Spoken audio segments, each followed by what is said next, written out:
Olá, pessoal. Então aqui a gente vai dar continuidade com as questões de número 21 a 32 que caíram no vestibulinho da ETEC primeiro semestre de 2024. Então, a questão 21, ela é a sequência do texto que a gente viu no vídeo anterior, estava falando dos Yanomamis, e ali fala a leitura é representada no texto pela metáfora. Ele fala especificamente: eu não aprendi a pensar as coisas da floresta fixando os olhos em peles de papel. Inicialmente eu não tinha me atentado ao que isso podia significar, mas aí quando a gente chega nessa questão e ali fala viver longe deles, nos tornar brancos, ele fala, do que pode ser? E aí, naquele parágrafo ele falava sobre para passar as palavras dele, né, não somente de forma oral, mas que fiz com que as palavras fossem desenhadas na língua dos brancos. Aí veio o estalo de que estava falando de escrita, então pode ser que esse ponto, fixar os olhos em pele de papel, faça sentido ser a questão da leitura. Então, a única que cabe é a letra D nessa questão. Questão 22. Temos aqui um texto também falando de assuntos relevantes para a Amazônia, né? Do Chico Mendes, especificamente, que tem um histórico de vida muito interessante. E, enfim, o texto fala o que aconteceu com ele, triste desfecho, mas aqui fala, segundo o texto, vamos olhar já direto a letra D, as vivências e práticas na floresta proporcionaram a Chico Mendes uma série de saberes, os quais o levaram a formular uma teoria ambiental que mais tarde foi comprovada por outras pessoas. Então, aqui no texto fala especificamente que aqui, ó, sua curiosidade e deram origem a uma teoria que seria mais tarde comprovada, a de que os benefícios derivados da manutenção da floresta são maiores do que o valor que se obtém com a sua derrubada. Então, é uma pessoa que defendia as florestas e queria sua preservação. Então, a letra D traduz direitinho. Você tendo atenção na hora da leitura do texto, você consegue fazer essa ponte.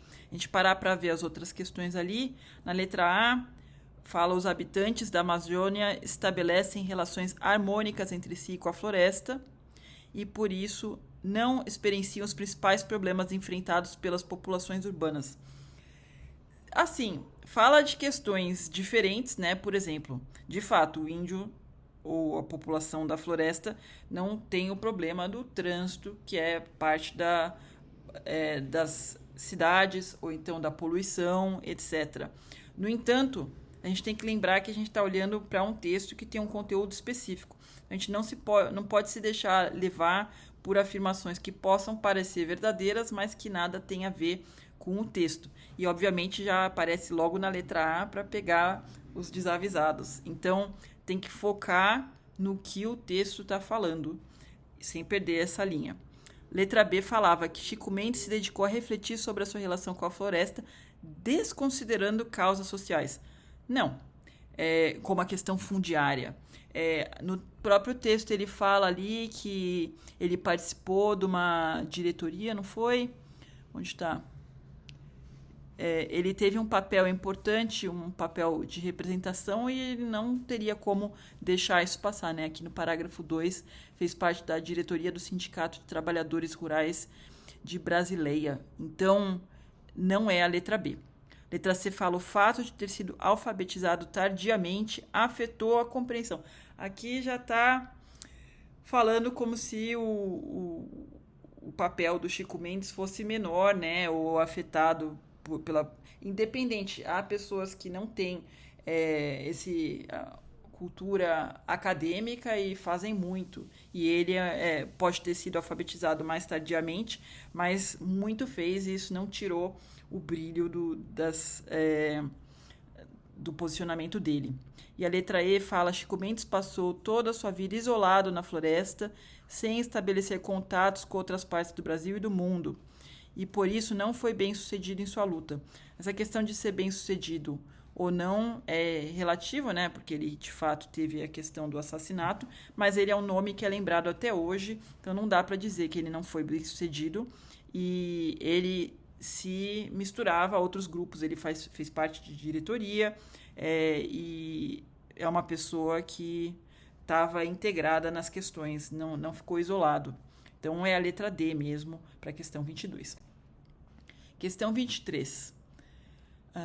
Segundo os pesquisadores do IPEA, existem evidências de que alterações ambientais e distúrbios ecológicos originados de causas naturais ou gerados por atividades humanas em regiões da floresta amazônica exercem uma influência marcante na emergência e na proliferação de certas doenças.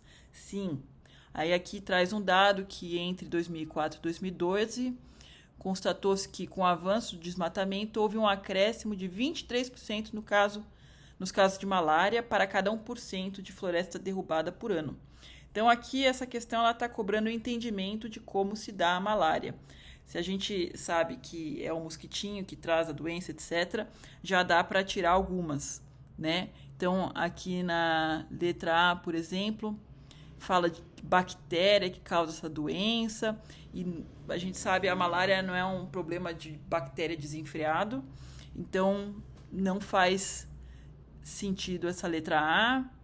O B, que é o correto, o aumento da migração humana para fazendas, assentamentos e garimpos nas áreas desmatadas, junto com a adaptação dos insetos transmissores aos novos habitats, contribuiria para o aumento da transmissão dos parasitas causadores dessa doença. Embora aqui não mencione o mosquito, me parece uma resposta que faz sentido. Vamos olhar as outras. A letra C, por exemplo, fala de caramujo, aí sabemos que não tem a ver.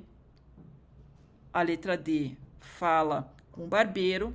Barbeiro traz a doença de Chagas, não a malária. Então, não seria a letra D. E a letra E fala as condições ambientais nas regiões desmatadas da floresta, tais como temperatura muito baixa, não é o caso, e baixos índices pluviométricos, junto com a ausência dos insetos transmissores, teria aumentado a incidência. Então, se tem a ausência dos insetos, como que a doença teria uma incidência aumentada, né? Alguém tem que trazer a doença. Então, a E também não faz sentido. A resposta número 23 é a letra B. Questão 24. Aqui é uma questão de equacionamento. Denúncias são importantes formas de detecção das infrações ambientais. Então, aqui, o que importa é a gente ver essa tabelinha. Ela fala nos dias do mês e o número de denúncias. E a gente vê que, à medida que os dias passam, as denúncias crescem. E na tabela está marcado que os dias do mês estão correndo um por vez. Então, dia 2, depois dia 3, 4. Não tem pulo nessa tabela, ela está sequencial. E o número de denúncias, ela aumenta 2 denúncias por dia, né? Que é a letra N. Então, de 7 vai para 9, etc. Aí, a pessoa pode, ela mesma, tentar intuir qual que é a fórmula, a expressão algébrica que funcione, ou ela testa os números. Se a gente for testar, uma forma que funciona bem. Então, a gente coloca lá, substitui. N é o número de denúncias. Então, na letra A, vamos testar a primeira linha dessa tabela. Se o N é 7, a gente coloca esse 2, que é o D, no lugar do D. 2 vezes 2, 4 mais 3, 7. A primeira linha bateu. Aí a gente faz isso para as outras e vai indo. Fazer mais um caso. N, para a segunda linha aqui, é 9. Então, 2 vezes 3 é 6, mais 3, 9. Bateu. E assim por diante. Você vai testando e vai ver que todas batem com a letra A. Por excesso de gelo, eu dei uma olhadinha na hora da prova para ver se alguma das outras fazia sentido e não faz. A letra A é a única que vai casar direitinho, colocando os Ds e os Ns no lugar. Todas vão entrar na fórmula que está na letra A. Então, essa é a resposta correta. Agora, um texto para as questões de 25 a 27, aqui falando das hidrelétricas. Então, fala de 2 hidrelétricas. Na questão 25, ele menciona essa usina de Belo Monte e fala que é uma das maiores hidrelétricas do mundo. E aqui dá a capacidade e a área alagada. Aqui são informações importantes. Então, se a gente comparar com o que está no texto, essa de Monte Belo aqui da comparação, ela tem um alagamento de 500 km². Já a tal da Balbina, ela tem um alagamento de 3.000 km². Aí a gente olha a produção dela, a previsão da capacidade dela seria 250 megawatts, mas de fato ela entrega 80 megawatts. Já comparando com a Belo Monte, com muito menos alagamento, ela entrega muito mais potência, 4.500 megawatts de potência. Então, aqui o texto, ele explica isso, né? Aqui fala, com base apenas nos dados fornecidos para as usinas de Balbina e de Belo Monte, localizadas na região tal, é possível avaliar a crítica presente no texto, a instalação da hidrelétrica de Balbina como. Então, aqui o texto está reclamando de Balbina, né? Falando aqui dos problemas que causou, que gerou um cemitério de milhões de árvores mortas, que é conhecido como paliteiro, e, enfim, que causa efeito estufa, né? A liberação desses gases por conta do alagamento. Então, estão reclamando de Balbina. Faz sentido? Faz, porque está entregando pouco com muito alagamento. Então, a crítica ela é coerente. Só daí a gente já corta A, C e E, porque fala que é incoerente. Então, não é. Então, agora a gente compara a B e a D para ver qual que é. Aqui fala coerente, já que são fornecidos apenas dados relativos à área alagada, que não são suficientes para analisar o impacto ambiental. Não, né? Porque a gente quer saber o custo-benefício do alagamento. E ele fala o quanto de potência está sendo entregue. Então, a letra D fala coerente, visto que a usina de Balbina alaga uma área maior e tem um potencial energético menor que a usina de Belo Monte. Então, é um custo-benefício pior a Balbina, por isso que a letra D é a resposta correta. Questão 26. De acordo com o texto, os paliteiros mencionados se formam. Aí aqui está bastante claro, né, que o cemitério de milhões de árvores, conhecidas como paliteiro, e esse monte de árvores mortas é por causa do alagamento. Então, letra E, em consequência da inundação do reservatório da usina hidrelétrica de Balbina. Aqui, se a gente olhar, tem umas coisas diferentonas, devido à instalação de indústria madeireira, não. Isso, talvez quem não leia o texto fica no desespero, coloca, mas não tem a ver. Pela ação de garimpeiro, na letra B, em consequência do aquecimento global, ou madeireiros, nada disso aqui tem a ver com o texto. E aqui fala claramente de acordo com o texto. Então, letra E. Questão 27. O fator de capacidade em uma usina hidrelétrica expressa a razão entre a capacidade real de transformação de seu potencial energético e a capacidade instalada, ou seja, um sobre o outro aqui. Aqui, vocês podem notar ao longo dos vídeos, né? Eu sempre grifo os termos que são chave, com o tempo de fazer prova, etc. Você vai pegando as manhas e ajuda a gente a não se perder, a focar mais rapidamente no que a gente precisa. Então, aqui ele quer que calcule o fator, a capacidade, né, o fator eta de capacidade da usina hidrelétrica de Balbina.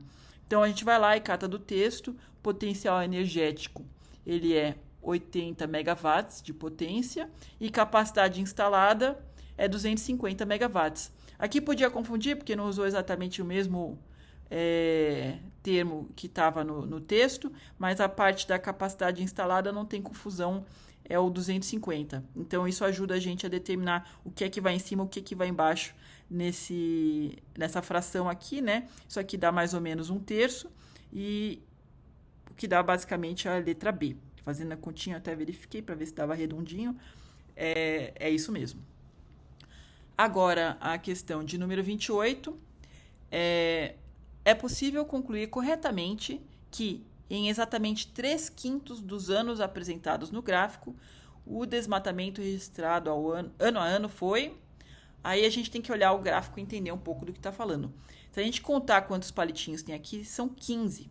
São 15 anos. Ele fala 3/5 dos anos. 3/5 de 15 é 9, né? É só multiplicar, corta em cima e embaixo, fica 3 vezes 3 dá 9. Então, a gente tem que ver como que a gente vai juntar 9 palitinhos aqui para chegar em alguma dessas frases. Aí eu fui primeiro na mais fácil. Falei, deixa eu ver se eu consigo juntar 9 palitinhos, né, 9 anos, que sejam menores que 2000. Aí eu fui contando aqui, não deu 9. Acho que deu, cadê? 7, sei lá, 6. Então, não foi suficiente para ser os 3/5 dos anos. Aí eu falei, deixa eu ver outro que seja fácil. Vou ver menor que 3.000. Aí aqui eu já me achei. Porque se a gente olhar tudo que seja menor de 3.000 km², eu fui colocando as bolinhas aqui, tá vendo? Ó?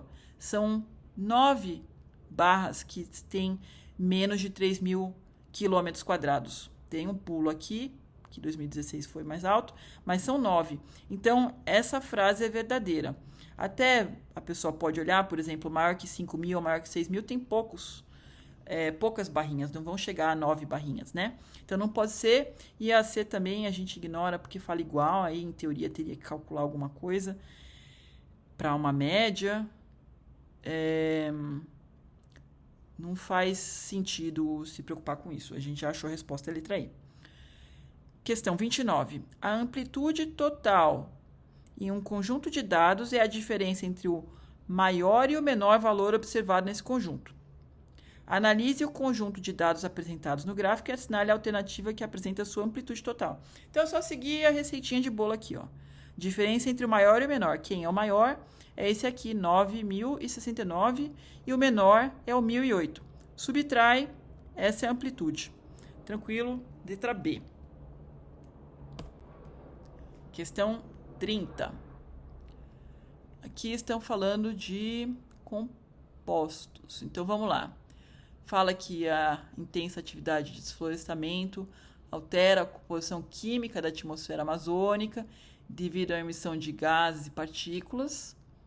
Essas emissões são decorrentes das queimadas e têm implicações importantes em nível local, regional e global. As queimadas são uma significativa fonte global de vários gases, como dióxido de carbono e metano. Os compostos mencionados são gases. Aí muito se fala em efeito estufa, né? Então é natural que a gente vai querer olhar um desses três. Quando fala aqui que protege a Terra de radiação infravermelha, ultravioleta, até dá uma certa margem para a gente que trabalha com essas coisas, com física, de pensar em, talvez tenha alguma coisa aqui, mas não.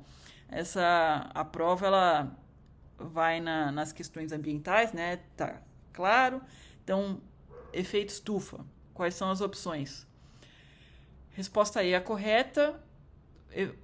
Os gases do efeito estufa, os quais potencializam o aquecimento global. Sim. Aí tem aqui outros que falam do efeito estufa, mas que eles destroem a camada de ozônio. Não é isso aqui que destrói a camada de ozônio, era os gases de aerosol, alguma coisa que ia no aerosol que gerava uma destruição, e deve ter outros elementos também, mas não é isso, não são esses gases que geram a destruição da camada de ozônio em grande parte, né? E a C também não é, porque aqui fala que o efeito estufa ameniza a temperatura global, não é. Então, letra E é a correta. Questão 31. Aqui fala de evapotranspiração. Então, aqui fala, por estarem localizadas próximas à linha do Equador, as regiões de clima equatorial recebem luz solar direta durante todo o ano, o que contribui para a elevada umidade do ar e temperaturas altas e relativamente estáveis. É aquele clima que a gente conhece dessa região. Nas florestas ocorre a evapotranspiração. O processo combina a liberação de água na atmosfera por meio da transpiração das folhas com a evaporação da água existente no ambiente.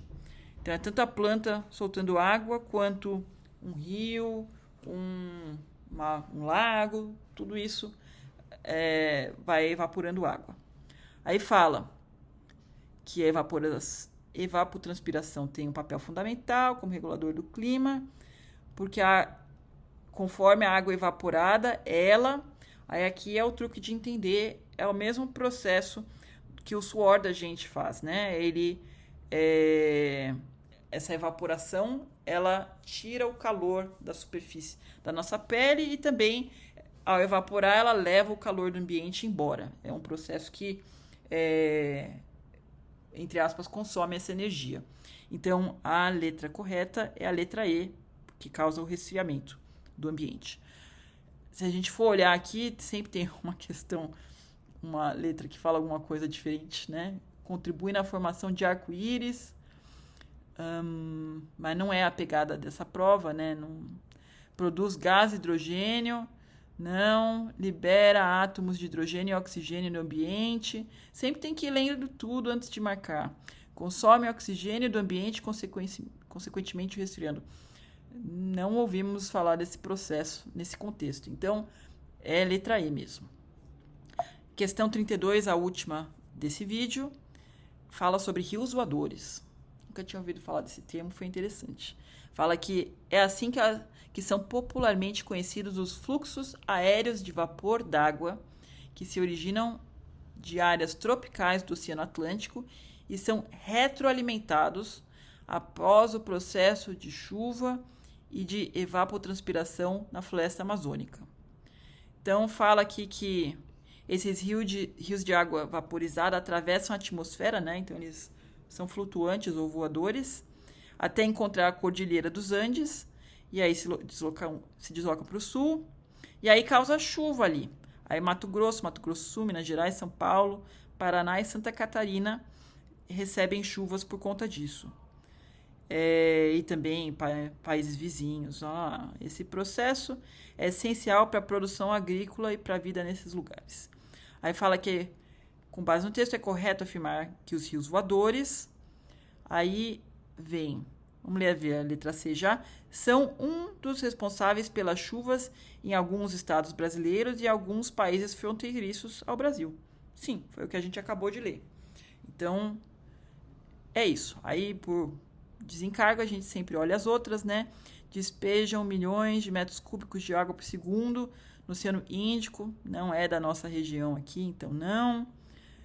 Tornam-se afluentes do rio Amazonas e desaguam nas bacias hidrográficas. Não é afluente porque é um rio voador, né? Não está diretamente conectado. Ele tem que primeiro chover para a água de fato chegar no rio. Então não faz sentido essa. Aí fala ali na letra D, derivam de árvores da mata tropical atlântica, encravadas no alto da Cordilheira do... Não tem mata tropical atlântica no alto da cordilheira. E letra E, nascem no Oceano Atlântico e percorrem todo o litoral ocidental brasileiro até atingir as áreas situadas no centro-sul do Brasil. Não, ele vai por outro caminho, né? Então, o que fica mesmo é a letra C para a questão 32. E é isso. Até o próximo vídeo. Obrigada.